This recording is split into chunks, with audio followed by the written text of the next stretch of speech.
Now, on your practice assignment, it says do pentatonic subset, but we're going to change that up a little bit. First, we're just going to add a step in there. Let's call this 3A, or between 3.5, I guess. And we're going to do the notes by strings. So if you remember, what's this note called? C. And that's an open string on which string? Third string. Okay. So the note above C would be called D. Good. And I'm going to come over here to the piano real quick and show you that if there's my C right there, that there's 2 keys to get up to the D. So when we look at our ukulele, let's show them where the C is. And since it was 2 keys on the piano, you'll have to go up 2 frets there, right there. So first fret, second fret. And we're not going to chase it with one finger. First fret notes are using first finger. Second fret notes right there are using the second finger. And third fret notes would be using third finger. Fourth fret notes would be using fourth finger.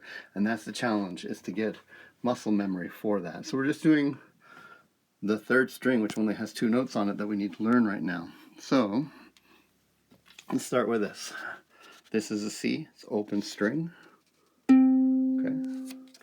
Now when we look at this, we say, oh, it's a D. And you're still on that open string, but now you're going to put down 1, 2, second finger. And have a look here. You don't actually have to keep the first finger down.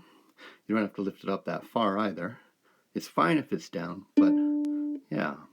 So why don't you play the C again? And then the D. Good. Now, we want to do this slow enough so that if I say play the C, go ahead. You see how Taryn doesn't lift his fingers way off the instrument? Play the D again. Okay, now, some students, if you go too fast at the beginning, will whip their fingers way off of there when they play the C, and we don't want to do that. So when you practice, go slow enough so you can remember, I don't need to move my fingers off. Play the D, and then play the C. There you go. And that's what we're practicing, okay? So let's try this for a second. Play the C, and play the D, and play the C again. And at home, you should be looking at the notes, not at your hand. Play the D again. Take your hands off and play the D again. And take your hands off. Too far, I think. You could do a little less, right? And then put your hands back on and play a D, and so on. So the goal here is enough repetitions so that you can play this without looking at your hand, and then know that you're using second finger and playing right there, okay? Ukulele is a funny instrument in that traditional tuning puts the 4th string, the one closest to your nose, higher than some of the other strings. It's called réentrant tuning, and it makes it originally more of a percussive rhythm instrument than a melody instrument, but it actually has advantages for melody playing too. To begin with, though, we'll get the flashcards that say 4th string. Remember this note right here? What's that called? That is a G. A G, and you play it on the 4th string. 4th string open. Good. Now, if we were to look at the piano, we would find that there's a black key between the G and the A, and a black key between the A and the B, which means that there are 2 frets distance between each of those notes. So if I were to have you play the G, you would play open, okay? But then when I have you play the A, you have to go to fret 2. See how he's got finger 1 on fret 1 and finger 2 on fret 2? You don't actually have to put finger 1 down, but it's a nice way to measure or help, okay? And then when we go to to the B, we have to go up 2 more frets, which would be fret 4. Now, in this case, I really think it's good to not have your fingers on there because you can pivot your hand a little better to get there, right? But that's your B. So let's play the G again. And then the A is 2 higher than that. And then the B is 2 higher than that. Yeah, it's a really nice sound. Okay, so when you practice with these, you'll say like, oh, open G on the 4th string. And A, which is a 2. And then here's the hardest one you'll ever play probably. It's the B, which is the 4th finger. And you may have to look a little bit to begin with. It's okay, but eventually we need you to get these hands making a framework that are consistent putting down where they do. Okay, we're going to move on to the next string. Okay, we're going to work on second string notes right now. So this is your open E. Good. And so now we're going to look at the F, which is just above the E here. We're going to look at it on the piano real quick.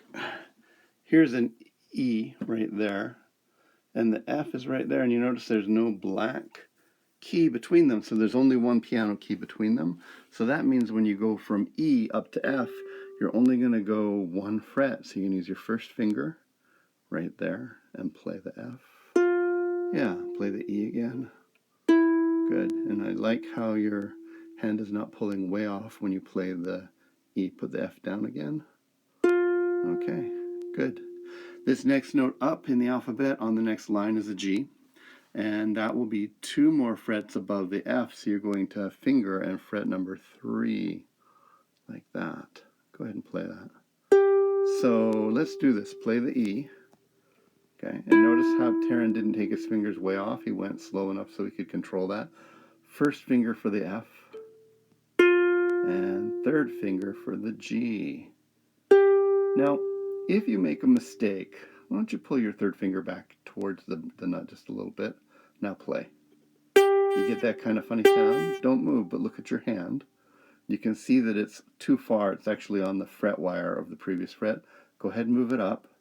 Now play E, F, G again. That's your F, E, F. Look at your hand. And G. Okay, great. Now think about what that feels like and do it again without looking at your hand. E, F, and G. All right. And then you can mix these up in different orders as well and practice them. This last set, this is the string 1 notes.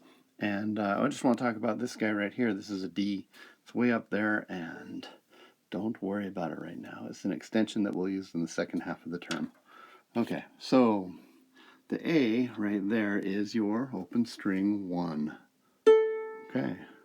Now B has got 2 piano keys because there's a black key between A and B, so you're going to go up to fret 2 right there, B. And if we look here on the piano, here's a B right here. You'll notice that there's no black key between the B and the C, so you're only going to go up 1 fret to C, which will be 3. That's it. Let's try a couple of these.